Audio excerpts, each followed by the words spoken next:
My brain has decided it's time for my quarter-annual panic cycle about how I'm gonna die of failure and alone. The news offers little relief, and I'm not in the mood to read y'all off a podcast about how a general got all their men killed or how a president let down their constituents. Today, we're going to get a little sillier. We're going to sit back, relax, and talk about how one of the biggest companies in the world fell flat on its face trying to sell a gaming console that no one wanted. This is No One is Competent, the premier history and I guess current events podcast that's here to point out how no one in power knows what they're doing about anything. My name is Jay, and I'm joined by my co-host Azalea. Before we get going, I'll just remind you to email us at nooneiscompetent@gmail.com and to rate us on whatever podcasting app you're using. Our music is by the legendary Sam Bryce, and before we start, I have to ask, Azalea, are you okay? Fuck no! I've never been okay! I am not okay! I don't want to be okay! I want to die! By which I mean I want to live!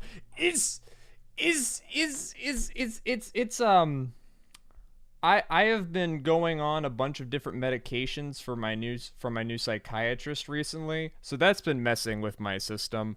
Trying to make a short film, figure out how lavalier mics work. It's all good. It's all good in the hood. I may or may not have doubled up on my Adderall prescription this morning. Anyway, I am a person who my brain just is too big and too complicated a lot of the times, and sometimes it will begin to collapse under its own weight. And in times like that, you can either spin yourself into chaos by just getting faster and faster and randomly trying new things, starting new projects, burning bridges, or you can completely shut down and you can hole yourself up in your room, point a gun at the door, and, don't let anyone in and just sort of collapse into mush for a while.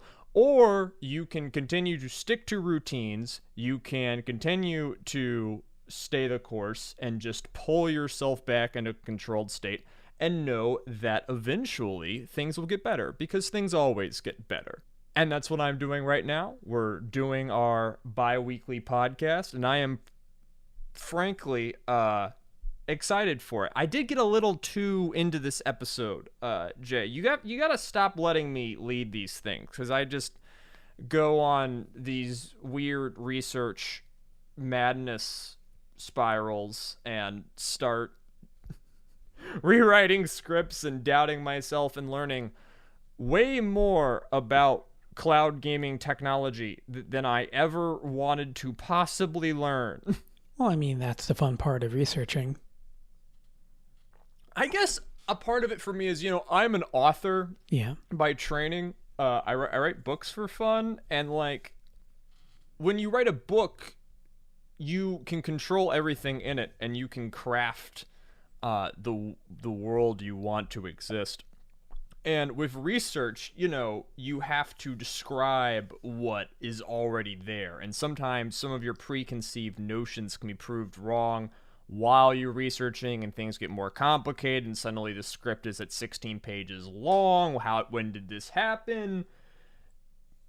And I feel like I am less in control. I don't like responding to things. I like I like dictating things.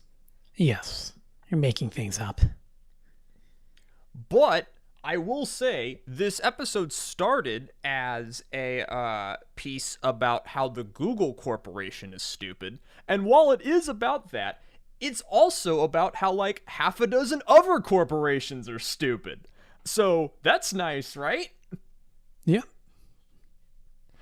I've wanted to do, we have wanted to do corporate incompetence since the podcast started. We kind of first did what we know a lot about, which is big battles and military stuff, and then we kind of moved into civilian government things, and now we've started covering bad terms, bad campaigns, and some social movements, but I am glad that we get to talk about the money people and how they're crap at what they do.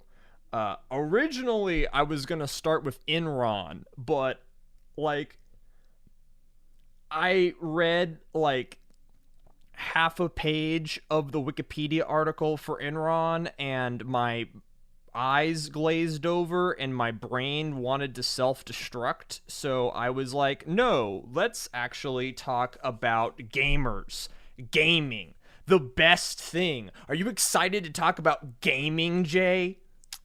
Huh? I mean, I suppose I'm not really a gamer, so I'm coming at this more from the angle of a neutral observer. Maybe a bit less than neutral, but yeah, it's a interesting subject. Oh, interesting is a word for it. You know, when I was even more autistic than I am now, when I was 17 and like during my what was it? My 11th grade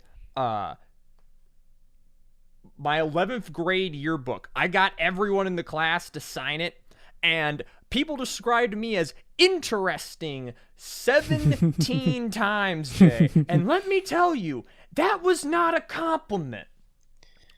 Well, So, sources. The sources for this episode are too numerous to name. Unlike most things where we like read a book or we base this off of a few good articles, I read and skimmed over 24 different articles and YouTube videos and podcasts about this subject. I spent a lot of time listening to tech bros drone on and on about the capabilities of niche services. It was a mess, but I must thank the good people at The Verge, Vice, The Wall Street Journal, Super Bunny Hop, Linus Tech Tips, Review Techs USA, GameRanks, Gamers Nexus, Forbes, IGN, and probably like 5 places I forgot. At a certain point, it all ran together. Today, we are talking about the failed video game console, the Google Stadia, and the technology it's based on, cloud gaming. So, Jay, tell us about this this here Google Corporation. They're pretty important, aren't they? We're doing this on Google Docs, and I kind of hope that like as the podcast goes on, that like hyper tech cyborg Google state police ninjas are like rewriting this document as we speak, so we can toe the party line propaganda. Sergey Brin's gonna put a hit on us. Whatever. Anyway, Google couldn't stop this if they wanted to stop this. They're incredibly bad at managing all of the massive services they provide and getting users to do anything they want to do, which is what we're going to talk about here. Yeah. Now, Google is one of the many companies to disrupt the world by being a part of the rise of computers, which, by the 1990s, were proving to be the most important technology since the invention of the wheel. Now, soon computers were being hooked up to each other to form the internet, which, back in the 90s barely resembled the cultural cornucopia we now enjoy. The net was simple. Its citizens scattered, and very crucially, there wasn't a lot of money being made off of it.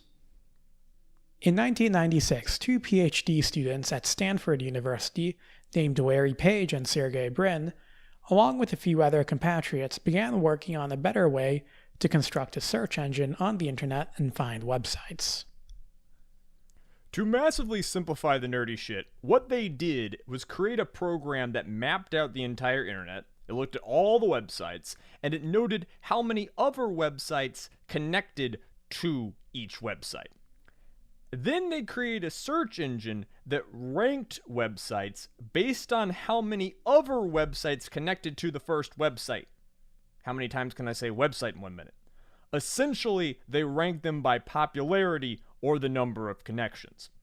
Users found this search engine simply got them high-quality sites faster than any other, and Google quickly became so synonymous with looking something up on the internet that its name would become a verb. You want to know something? Google it.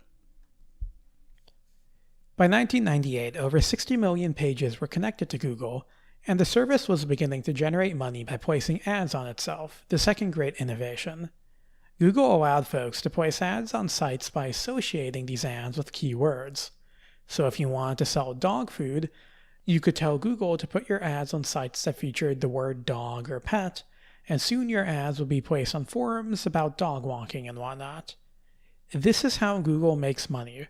Sure, they're a software company, but I've always argued that if you want to understand them, it's best to understand them as an ad agency. They're really good at putting ads in front of eyeballs, and in June of 2005, they were valued at $52 billion as a result of this. Who wants to bet that this ad company is going to understand the video game industry very well? I mean, if a playing card company can do it, why not? Why not? The video game industry is one of the most lucrative hobbyist markets humans have ever made. While once the realm of children and sickos, now people as old as 50 can be counted amongst those who game. The market is incredibly large, and yet has its roots soaked fatally in nerd culture, and is often where the incredibly niche and the incredibly mainstream collide, often with suburbly cringe consequences. After starting in arcades, video games would migrate to the home market, where they would split into two components: the games themselves and the specialized computers, or consoles, designed to run them. Companies who make consoles often develop games for them as well, while independent studios might design games to be released on multiple console platforms simultaneously. In the 21st century, this industry has become formalized around three companies: Nintendo, Sony, and Microsoft. Rest in peace, Sega's console division. Now, Microsoft is the youngest, but ever since they broke into this market, no one has really been able to capture a significant amount of the console market. Later in the 21st century, two other markets would open up in the video game space. The first is the PC market, which has always existed, but services such as Steam would make it centralized and relatively frictionless. While the PC market for games is quite large and competes with the console market, it's still dwarfed by console gaming, and we won't be discussing it further, or, well, you'll see. The second innovation would be mobile gaming. Phone gamers are always forgotten despite being a multi-billion-dollar market. The reason it's so often excluded is that phone gaming looks very different from the console gaming variety and is handled by very different companies. When most people think video games, they think about consoles, and we're talking about consoles today. So whenever we say the video game market, we do mean the console video game market. Is it lying? Yes. Is it more efficient? Also yes. Consumers of video games on consoles have been doing so since their childhood, and are thus very well trained by the market. They're used to spending $400-ish on a console, and then spending $60-ish for each individual game. There are a lot of workarounds for that price tag, but we'll stick with these numbers for now. You spend $400 to $500-ish on a console, and then you drop $60 for a game. That is how people are conditioned to interact with the hobby. So this trend gets going in the 80s, and by the aughts, the paradigm of console and game is very well established within the American market, and it's growing every year. But 10 years later, a giant innovation in home entertainment would shake the entire world: the rise of Netflix. In the early teens, Netflix would go from a niche video rental service to one of the most popular methods of entertainment in the country. I'm actually old enough to remember when Netflix was, the website which sent you DVDs in the mail, which seems rather quaint today. At this point, internet for most Americans had improved to the point to support streaming TV shows and movies directly into their houses. Netflix's large library and the ease of use quickly made it not just a competitor to traditional television, but a replacement, as folks began cutting their cable for streaming. Streaming dominated the rest of the teens as Netflix, Hulu, YouTube, and Twitch started taking up more and more of our collective screen time. Soon, owning files on a disk or drive was going out of fashion.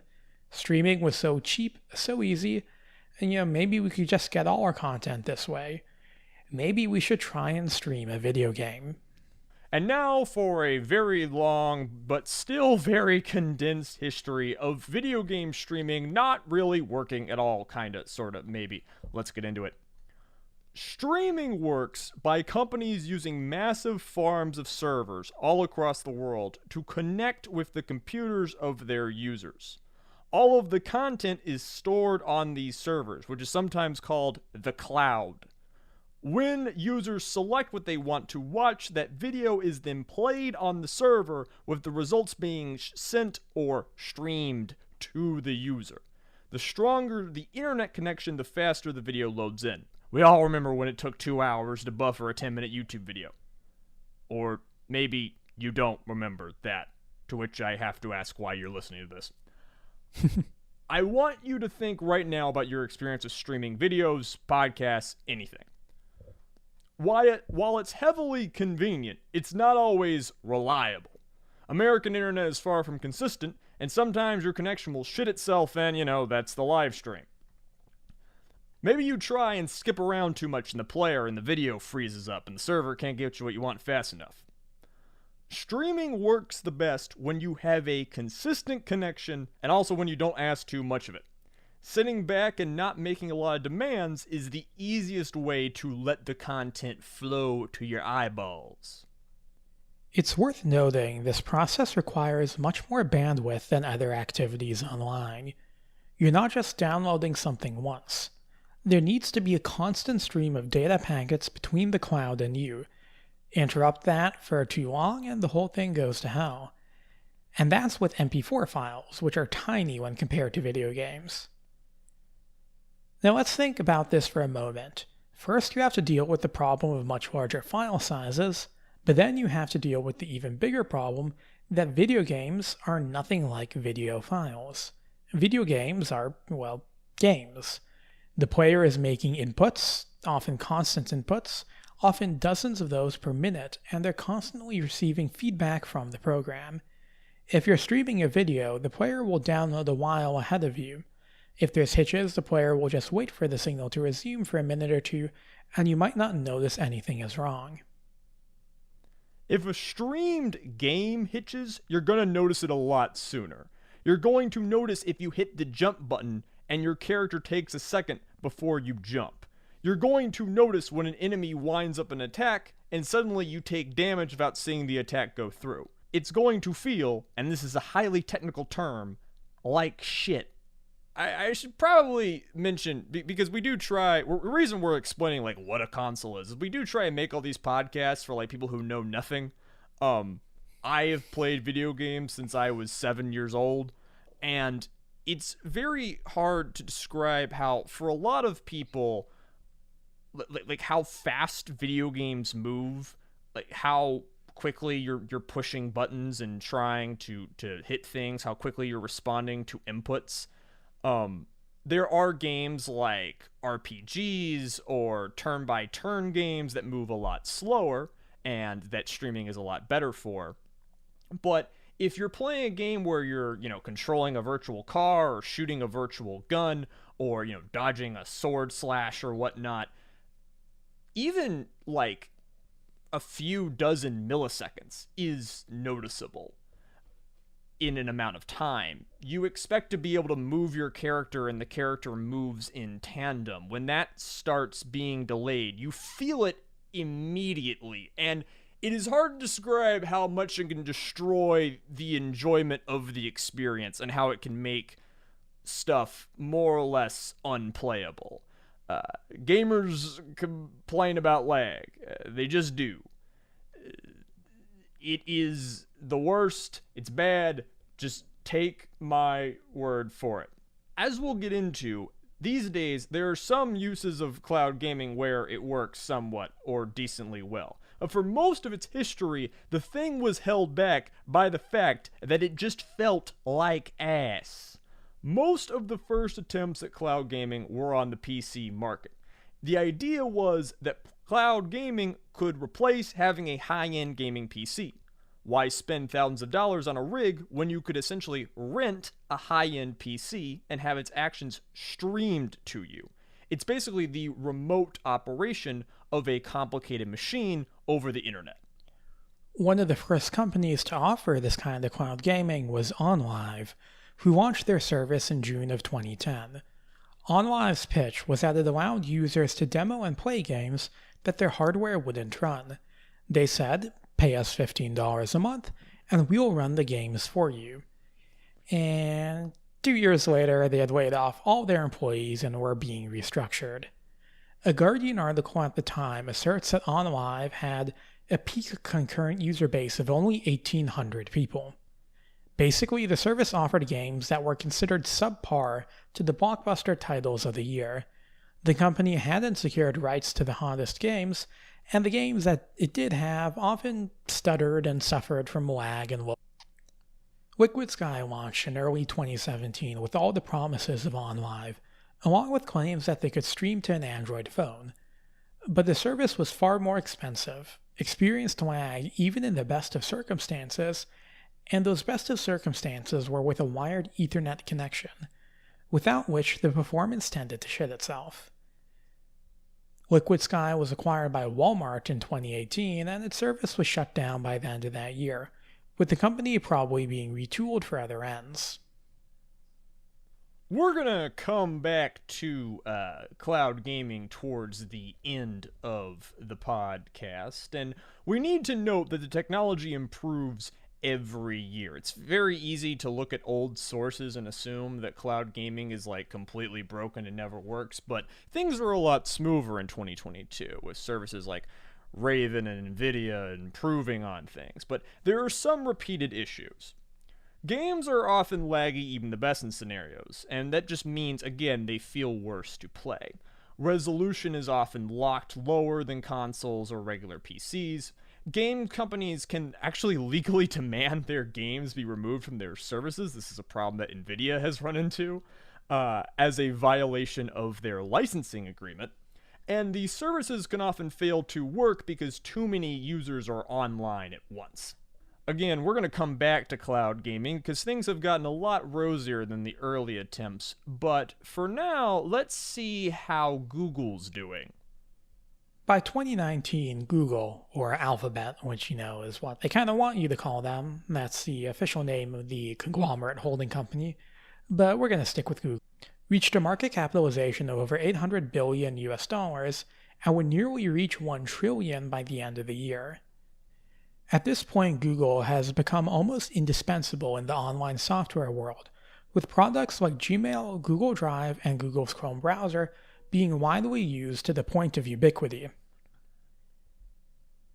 It would be a mistake to say that Google only succeeds as a software company, as their Chromebook laptops, Google Pixel phones, and Chromecast lines of media players all have a decent amount of market share in their field, but none of them are dominant.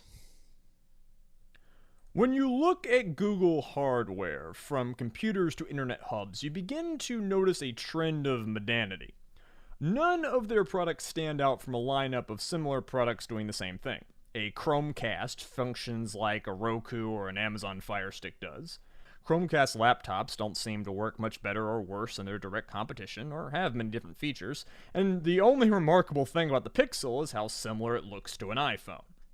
This is not to say these products are bad, but in total they portray Google's business plan to compete in all areas of the technology world. If people have computers, Google needs to make computers. Same for phones, TV dongles, routers, and whatever. They do this by making carbon copies of whatever's the top of the market in the first place. They compete, but rarely do they innovate. They wish to be ubiquitous, to dominate, but they aren't doing all the work to stand out. Weirdly enough, when Google wanted to break into the video game market, they didn't do so by copying the most successful strategy. They didn't try and create a normal console or PC storefront, but instead launched a home console that used streaming technology. They called it the Google Stadia. After hinting at gaming projects for years, Google formally announced the Stadia in March of 2019, along with the establishment of the Stadia Games and Entertainment Division. Google would acquire Typhoon Studios later that year and open another studio in early 2020.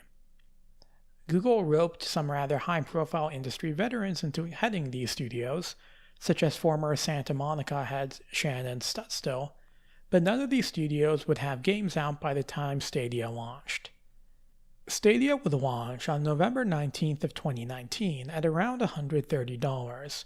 Those who bought the console would get a Stadia controller, a Google Chromecast, and 3 months of Stadia Pro. More on that later. Essentially, that Chromecast is a console itself. One of the disastrous marketing problems of Stadia is that it wasn't really a console at all. It's a service, but more on that in a moment. The Stadia service allowed users to buy games for their full price release. There were 22 games on launch, notables including Final Fantasy XV, Mortal Kombat 11, and The Rise of the Tomb Raider. These games had to be purchased for their full price of $60. The service did launch with Destiny 2, which was a free-to-play game, well, everywhere it was available. The service promised users the ability to stream games to nearly any device, whether it was a phone, laptop, or TV with that built-in Chromecast. These streams could be displayed as high as 4K resolution, which was one of the main selling points of Stadia Pro. As an aside, one of the difficult things about writing this episode was attempting to explain exactly what the Stadia is. I think the biggest evidence that it disastrously failed because it was confusing is most evident by the fact that it is hard for me to even now retroactively explain to you what it is. Like, it is such a mess that sitting someone down and walking through like what it was promised to be versus what it was on launch versus what it is now, it takes a few minutes. So stick with us. Yeah. For now, it's November 19th of 2019. And the release of the Stadia has resulted in one of the most unified rejections from reviewers I have ever witnessed. The product was dragged through the mud on traditional video game sites like Polygon and IGN, as well as on Forbes and the Wall Street Journal. Just showing off a few of the headlines I've dug up. From The Verge, Google Stadia should have stayed in beta. From Ars Technica, Google Stadia launch review. Gaming's future looks rough in the present. From Forbes, Google Stadia launch review. A technical and conceptual disaster. If you want to read any of these, Paul Tassi's article on Forbes is especially spicy. From the Wall Street Journal, unplayable at times, magical at others, Stadia's dream is still in the clouds. Reviewers were generally impressed by the visual quality Stadia was capable of. Even today, the general consensus is its visuals are near the top of the streaming competition. They also acknowledged the ambition of Stadia's promise. Being able to instantly play top-of-the-line games from any device without high-end hardware was a magical idea. They also noted that when games played on Stadia, they often loaded in quickly. Unlike a console, there was little install time or time spent waiting for it to update.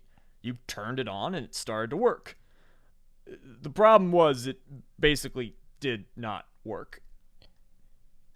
Reviewers blasted the Stadia's inconsistency in nearly every area of performance. The problem wasn't necessarily that the service ran games poorly. It was that the games could change from running well to terrible second to second.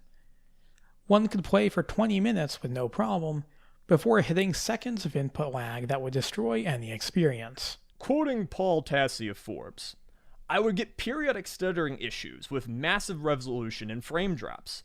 Not all the time, but enough to be noticed frequently and disrupt gameplay, which is what everyone feared may happen with this kind of tech.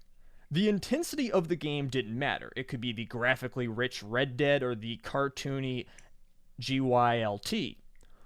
Single player or multiplayer didn't matter. I could be playing solo as Lara Croft or playing Destiny 2's Gambit in a prearranged match. The issues were the same. You could have 80% of a session be going fine, and the last 20 would suddenly lurch you into dropping, stuttering territory. And in most games, all it takes is one hiccup to make you pay dearly. I fell off ledges in Tomb Raider because of lag. I flat out lost Mortal Kombat fights I would have won otherwise. I died to Destiny enemies I would roast with ease in any other platforms. I managed to slog through the entirety of the Mortal Kombat 11 campaign, and probably at least one match I ran into lag issues. Even if it's just for a moment, it can cost you an entire fight in a game like that. Now quoting from Gene Park of the Wall Street Journal. And this is after he's been working with this console for about a month. I'm tired of working to play Stadia. Playing on my Chromecast Ultra in my home 4K TV set over the Thanksgiving weekend, I couldn't even get a stable frame rate anywhere close to 60 frames per second. That sometimes dropped as low to 10 frames per second.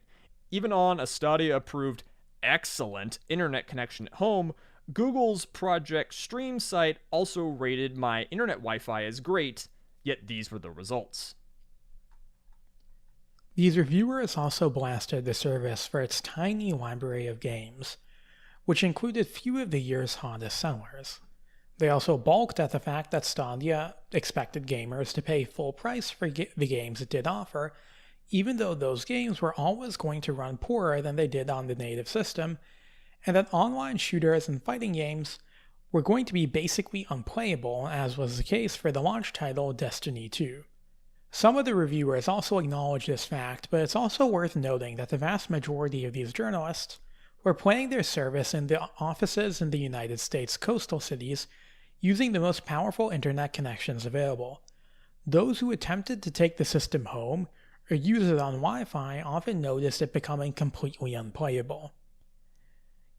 We've seen tests of Stadia where moving it simply one room over from a router results in significant drops in performance, and that's not taking into account that most Americans have horrendous internet, which we'll get more into later. My favorite review, in quotes, of the Stadia when it launched was Gene Park, who we quoted earlier. He put out just a little, 20-second video on Twitter where he's showing himself playing Destiny 2, and he hits the space bar, and a second later his character jumps, and then he hits the space bar again, and a different amount of time later, but still a delay, his character jumps. Just in one GIF demonstrating that this thing not only has obscene lag, but the lag's not even consistent. And I cannot imagine, I did run into reviews that were a lot rosier and whatnot, but when you consider that those people were playing the games before launch on servers that were a lot less heavily populated than they eventually would be when it was time for regular people to play with it, and when you consider that almost all these tech reviewers are say in San Francisco or New York, I think you have to put on an extra layer of, okay, it's not going to be as good for me as it was for these guys. And almost all of these guys had awful experiences.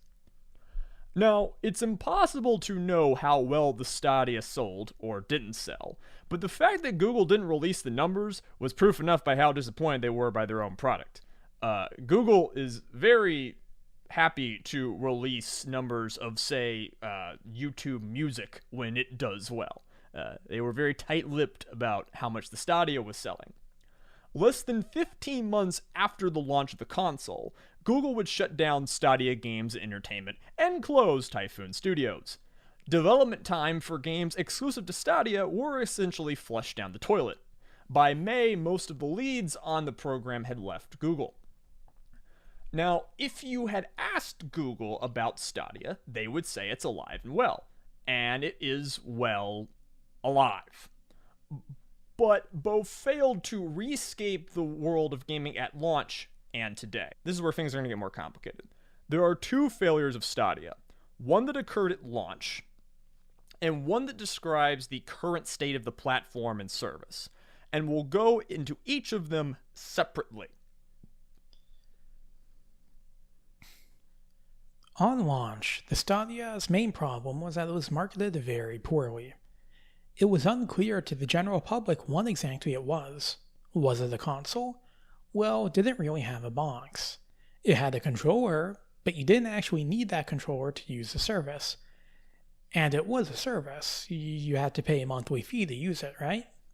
No, you didn't, just to play in 4K and also to access a small library of free games. You see the problem. Google also launched a Stadia in November, which is usually the big launch window for hot new video games. And none of those games were going to be on the Stadia.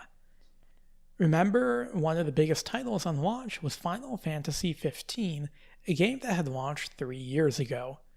Mortal Kombat 11 from 2019 was also on the Stadia, but it was suited very poorly to the laggy nature of the platform. Not only were they unable to compete with the offerings of PlayStation or Xbox, but the Stadia failed to launch with what we might call a killer app. They had bought studios to work on exclusive titles, but in order to have something out at launch or to have something out a year after launch, their studios would have had to started work in 2016 at the latest. Without any games to stand out, there wasn't a large demand for the Stadia. Yeah, video game development takes like 3 to 5 to 10 years at most. Like, or more if you're Duke Nukem. Yeah, like for the largest projects, even well-managed projects, video games at this point, the highest level, are done by teams of hundreds upon hundreds of people and require years of project layouts and planning and making sure you hit your deadlines. If they had got a bunch of studios in, say, 2014 and had been developing like a slate of games that would come out month to month that the Stadia had that nothing else had, well, then there would be a demand for it. But that was not the case. They bought all these studios and then told them to start making games. This involved the layoffs of over 150 people we're talking about. And they launched the platform, and all of these people had to go into work for months working on games for a platform that they see being just the complete punching bag of the internet that no one is playing. Which, I mean, you have to feel bad for them at a certain point. Yeah. Google also failed to secure a favorable pricing for themselves with game publishers. Big publishers like Activision, EA, and Square Enix had been negotiating with Sony and Microsoft for decades at this point. The value of the $60 to $70 game was something they weren't willing to budge on, and Google failed to sweeten the deal with them enough for them to be willing to drop their prices. A lot of people that I saw reviewing this, especially when it came out, was kind of like they sort of expected the Stadia to be a place where the games would be free, or that the games would be much, much, much cheaper. Many people were baffled by the fact that they had to buy the games full price, games they often owned on other platforms. See, Stadia had marketed itself in this Netflix style, this Netflix of games, where users would be able to stream whatever they wanted, whenever they wanted. But the full prices of those games eliminated the convenience. Stadia also launched into a media atmosphere that was highly critical of the platform. The vast majority of gaming media outlets panned the console, and it was generally used as a punching bag on social media. Some of the criticisms were fair, and others were not. Many balked at Stadia demanding full price for games that users wouldn't technically own. That is a thing, if you listen to hardcore gamers and the influencers who kind of set the tone for their conversations. The I don't own the games is always a big thing they talk about. And I also think that that's dumb. But that's something you'll see hit kind of again and again. There's also the fact that without exclusives, gamers had no reason to abandon the console or PC they were currently playing to switch over to the Stadia. I don't need a video game console. I already have one. I don't need to access a high-end PC. I already have one. A common refrain is that the Stadia wasn't for these people. It was for folks that didn't already have a gaming console. But whenever these people looked at the Stadia, they would be confronted with its horrible publicity. And that's, an interesting thing to point out, because as I mentioned at the start of this podcast, I'm not really a capital G gamer. I don't own any video game console. I don't really play any video games except for Minecraft and maybe a mobile game every now and then. And most of the other people I know who aren't into video games had no idea what a Stadia was. If they heard about it, they just heard of articles making fun of it. The only people who were trying to know what it was were people already into video games. And if you compare that, if you go back to 2006 with the launch of the Nintendo Wii, which, if you were around back then, that got a ton of publicity in Time Magazine and morning news programs as being this is a video game console for people who don't already own consoles. And how great it was. Oh yeah, the people. Wii is one of the greatest successes in the history of video games. Yeah, and the Wii did it revolutionize gaming? Probably not, but it sold a shit ton of consoles. Yeah, one of this is probably listed later in the bullet points, but the biggest Stadia's ads were very abstract, and they were just like the power is in your hands, play wherever you want. I think some of them were saying, don't buy a video game console that takes up so much space. But the ads were placed in hobbyist markets where people already knew had what a video game was, very structured in their head around you have a PC or you have a gaming console. The only people who knew what the Stadia was were people who didn't need one. Yeah. And maybe they were people who knew enough about cloud gaming to know that cloud gaming didn't really work very well. And the people who maybe could use a Stadia, they were never going to find out about it.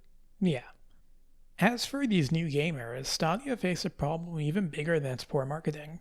You see, cloud gaming is something that's really only known about by the most plugged in of gaming enthusiasts, as we mentioned, but it's for people who know the least amount about the medium. People usually get into gaming by interacting with those who already have the hobby. Maybe you get invited to a party where some people are playing a fighting game. Maybe a friend on Discord invites you to play Minecraft with him. Maybe all your coworkers are hacking away on their phones playing Among Us on their breaks. At the address where it was announced, Sundar Pichai claimed that their goal was building a game platform for everyone. Instead, what Stadia did was make a service for no one. The entrenched user had no need for it, the casual consumer got confused about what it was, and then probably didn't have the powerful internet required to use it. The thing that always gets me is that when I was researching this, as we'll get into, I learned a lot about cloud gaming and how many people are in the space and how it's been around, since 2010, maybe earlier. The technology, people have been messing with it. The amount of work that's gone into it and money that's been invested in it kind of shocks me, simply because I don't know a single human being who does cloud gaming. If you do, sound off in the comments, shoot us an angry email or whatever. But I have never seen a person cloud gaming. I've never seen a person talk about cloud gaming. The only interaction that I have had with cloud gaming before doing the research for this podcast, and let me just say, I have a higher opinion now than when I started, and my opinion is still low. My only experience of cloud gaming is hearing people talk about it's a joke. At this point, we must move on to what Stadia looks like right now. May of 2022. Yep. Many of Stadia's fiercest critics assumed that Google was going to shelve the entire service. That when the lights turned off at Stadia Games and Entertainment, it meant the whole thing would go shortly thereafter. That didn't happen. Stadia chugged along and actually improved considerably. The service is very different now than on launch, and it does have a core base of users. If you're a fan of Stadia, frustrated with this podcast so far, we want to tell you that we actually have a higher opinion of it now than when we started our research. Stadia is now more of a service or platform than a console. It's a part of the regular Google lineup along with YouTube and Drive, though you will have to scroll quite far down to find it. It is all the way at the bottom. The service now has a free version and a $10 month subscription service, Stadia Pro. It now offers hundreds of games instead of 24, and its graphics and lag have improved considerably. You can open a window of a browser on a computer, sign up for Stadia, and start buying and playing games relatively quickly. It supports most controllers, and if you use the paid service, you can get one free game a month from a collection that's not half bad. I have watched way too many videos with the Stadia, including the Stadia of 2022, and it seems that if you have it plugged into an Ethernet cable and you have an uncapped fiber internet plan, games play much more smoothly than they did on launch. The service also boasts features such as state share and stream integration, which are quite nice.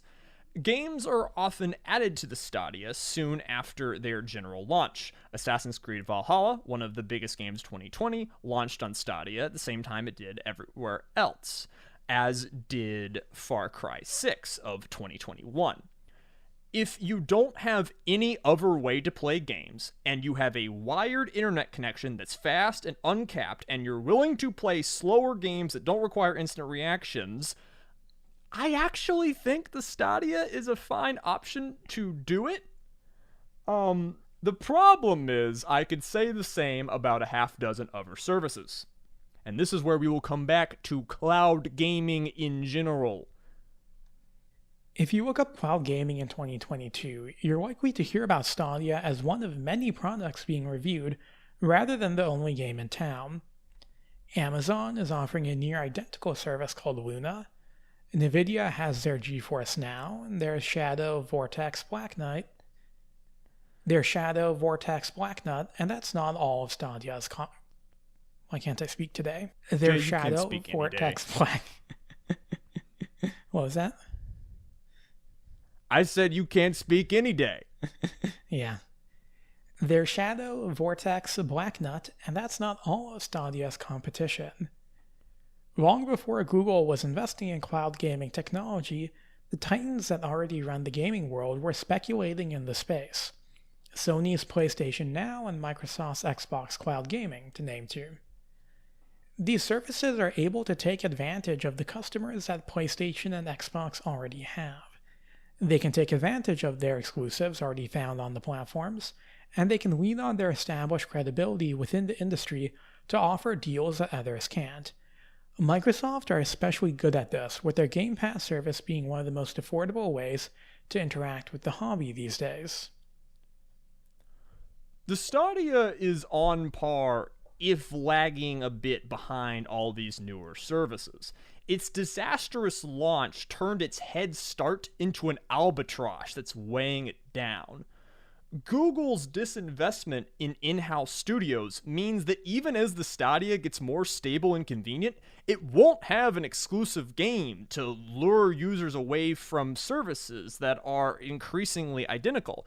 One of the things I kept running into when hearing people talk about this service and comparing the two is they mentioned that, like, if the Stadia had launched in 2019 like it is now, if it was very clear that there was a free version that you could just start playing, if it wasn't sort of packages like you have to buy this controller and you have to buy this dongle, if it was clear what you were getting, that considering that the games do run faster, and they are going to continue to run better as the internet improves, that it would probably have done fine, maybe.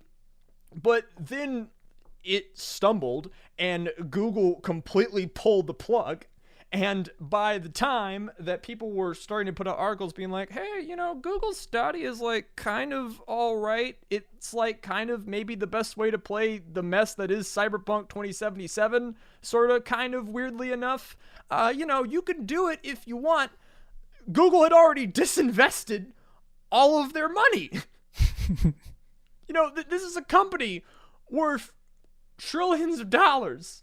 And they couldn't go for the long haul. They just cut and ran, and by the time they built it up to being something that's actually worth buying, to me personally, GeForce looks better. The Luna is coming out more and more. I think it's like out of beta or something soon.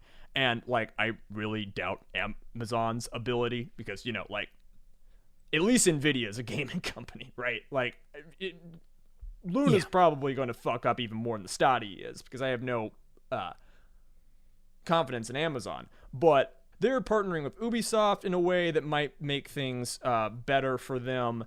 And you have Microsoft now and the Xbox Gaming Cloud that are like coming up, and they're like, no, you don't even have to be doing PlayStation stuff on your PlayStation. You do PlayStation stuff on your computer now. You can do it on your phone. And like, they've all caught up to Stadia. None of these services had as explosive a launch as Stadia, but Stadia's explosive launch was the challenger. Instead of rocketing to the forefront of the industry, Google Stadia wound up right back where most Google products reside, just one fish in a pond, fighting over market share with a bunch of other identical products owned by megacorporations. That's the funny thing about this, is that like, Stadia was supposed to be like a big deal, and then it wound up being just like all the other Google products, just one in a lineup of stuff that's like kind of identical. I mean, you can go into articles where people compare like the internet, the speeds, and like the graphics and whatnot of all of these services, and I did, and let me tell you, they're more or less the same. You just pick the one that's most convenient and affordable to you if you want to do cloud gaming, which, again, I don't know anyone who does, for reasons that we're going to get into. I don't know if cloud gaming is going to become the future of the video games industry. What I do know is that most of the Western video game industry is convinced that it's the future. Microsoft has been investing in this for years. Sony's been investing in this for almost a decade. And Sony is technically part of Japan. A lot of the rest of Japan is not very into cloud gaming, but Sony's pushing it pretty hard. With the exception of Valve, every other major player in the Western gaming industry has been investing in the space for a very long time. They think it's the frontier to compete in, but there are still several barriers to them being right.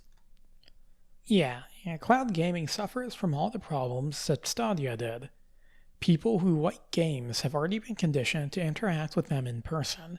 It'll take decades to condition them to interact with their hobby differently, and it may take even longer for the technology to be usable to the vast majority of Americans. You see, it's worth mentioning, a lot of Americans don't have the internet capabilities to run cloud games in a way that's pleasurable. Back in 2020, the first full year of the Google Stadia service, the average internet download speed in America was 42.86 megabits per second. Now, while 42 Mbps is well in excess of the 10 Mbps minimum recommended by Google for using Stadia, can you imagine playing a game in 10 megabits per second? That sounds awful. It's even more than the 35 minimum for 4K. It's worth noting that the actual experienced internet speeds can vary based on a variety of factors, meaning that a download speed of 42 might not be actually able to provide reliable 4K gaming.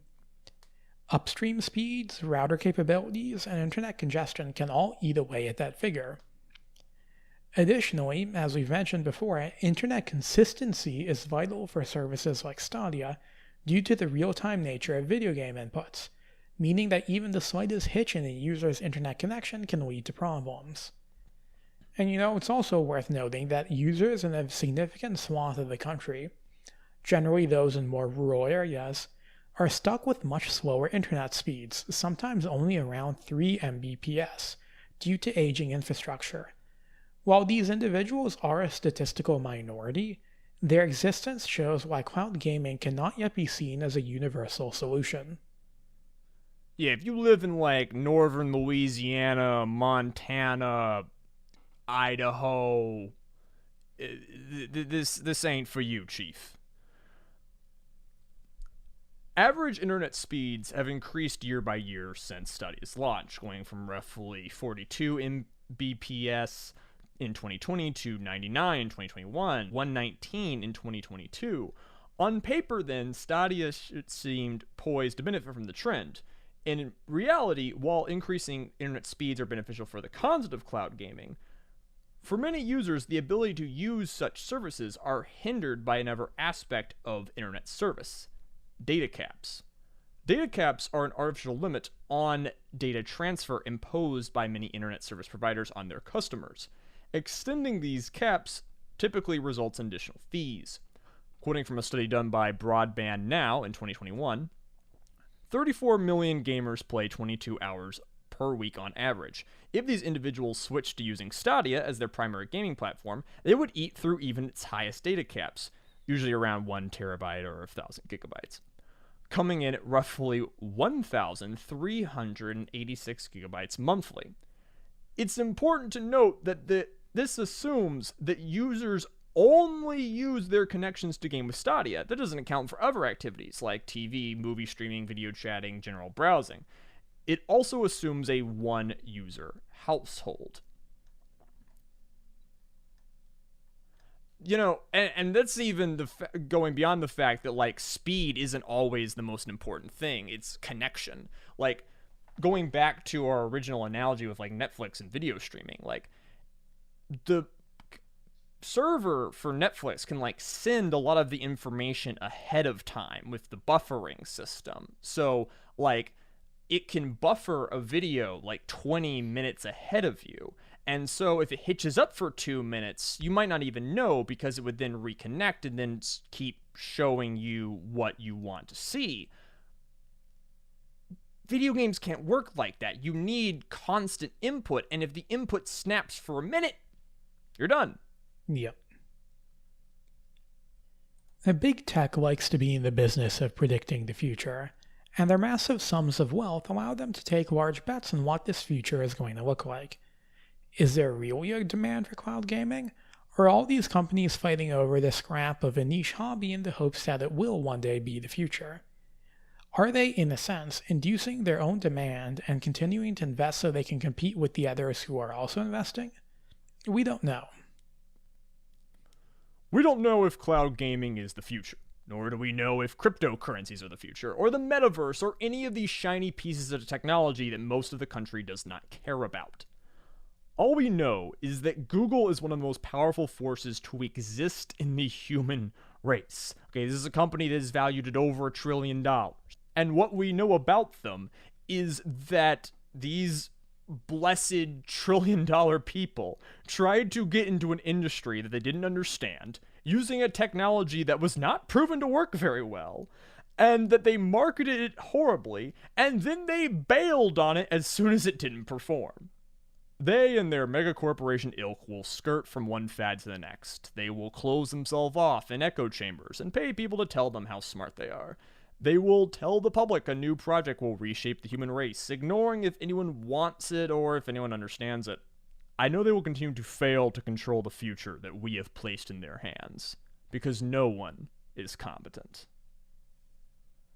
So I have to ask Jay, at the end of this process, we've gone through our script. We're about an hour into this.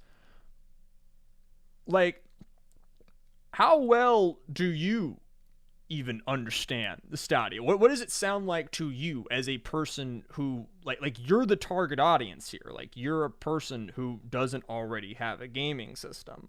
Like, what does this all sound like to you? I mean, I do understand maybe a bit more than the average person, the concepts behind cloud computing. So that stuff makes sense to me. Like, I don't have a difficulty grasping that.